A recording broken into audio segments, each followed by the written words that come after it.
Tää tässä on Honda ENY 1 ja se maksaa 50 tonnia, mutta mulla ei ole kyllä minkäännäköistä käsitystä, että miksi. Tää ENY 1 on siis tämmönen compact crossoveri, jonka valmistaja on itse asiassa Dongfeng, eli ihan hirveän Honda se ei tavallaan edes oo. Akkukapasiteettia tällä autolla on 62 kWh nettoa, maksimi latausteho DC:llä 78 kW. Akun lämmitystä ei ole. Eli ainakin paperilla tää jää kilpailijoista kyllä jälkeen. Ensimmäisenä kun hyppään sisään, mä itse ainakin huomasin sen, että mä istun todella korkealla.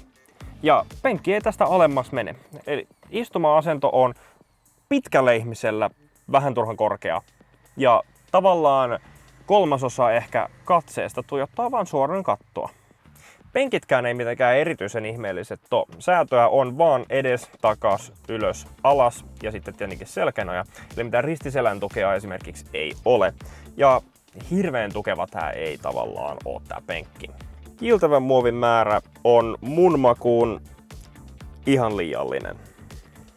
Mutta ihan positiivisena peruskontrollit eli ratissa olevat nappulat ja viikset toimii ihan perinteisellä oletettavalla tavalla, joten tavallaan tätä on helppo lähteä ajamaan, vaikka ei olisi minkäännäköistä kokemusta tai halua opetella uutta.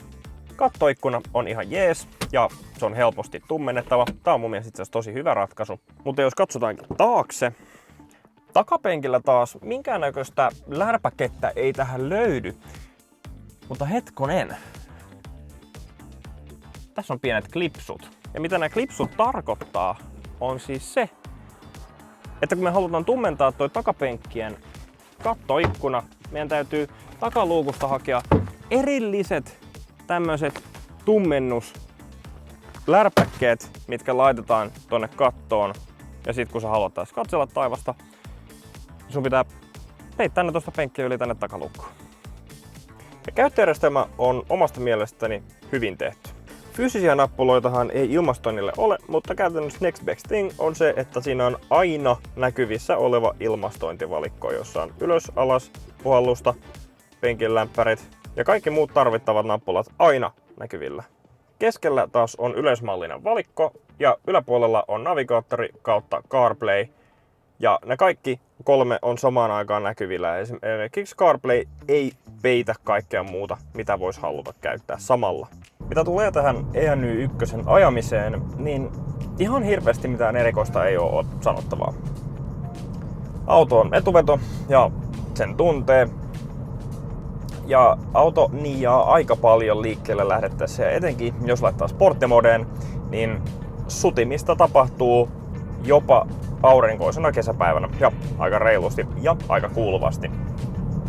Ja rehellisesti ajokokemus on aika jees.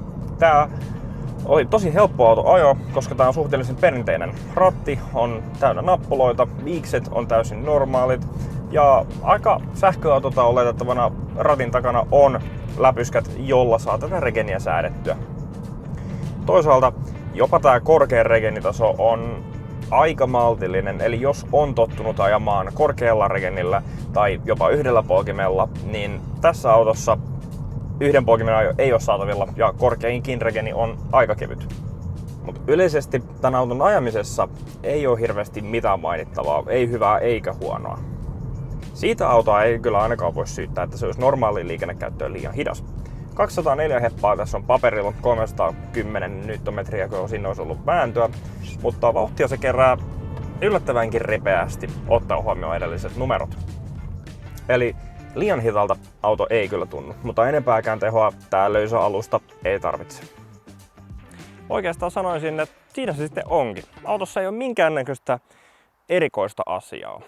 Se on ihan pätevä auto päivittäisen käyttöön, jos lataat kotona ja et ajaa hirveän pitkiä matkoja. Mutta sellaisen auton saa myös huomattavasti halvemmalla kuin tämä. Ja tähän hintaan saa jo sitten taas paljon enemmän autoa. Huono auto tää ei varsinaisesti ole, mutta huomattavasti luokkaansa suuremmalla hinnalla. Ja sen lisäksi vielä se, että sähköautoista yksi parhaimpia ominaisuuksia, joka on puhelinsovellus, että saa auton lämmitettyä tai jäähdytettyä tai muuten hallittua esimerkiksi latausta etänä, on tähän olemassa, mutta ei Suomessa. Ja vielä se, että esimerkiksi navigoinnissa on iso nappula, jossa lukee hae latausasemia. kun sitä painaa, sanoo, että ei saada yhteyttä palvelimeen. Tahtooko Honda edes, että näitä autoja myydään? Koska tällä hetkellä ei hirveästi siltä tunnu. Tässä ehkä näkyy hyvin, mitä käy, kun automerkki lähtee myöhässä liikkeelle näihin markkinoille. Ja siinä kestää todella kauan päästä kiinni. Ja verraten vielä kilpailijoihin, esimerkiksi Hyundain Konan saa huomattavasti halvemmalla kuin tämä. Sähköauto-ominaisuudet noin vastaavat. Siihen saa sovelluksen. Ja 5 vuoden takuulla, siinä missä tässä on 3 vuotta. Ja tavallaan itse ainakin toivon, että kaikkien näiden vuosien jälkeen Honda ei katoaisi tai jäisi täysin jalkoihin. Mutta saa nähdä, kiinnostaako heitä itseään riittävästi, että pysyy perässä.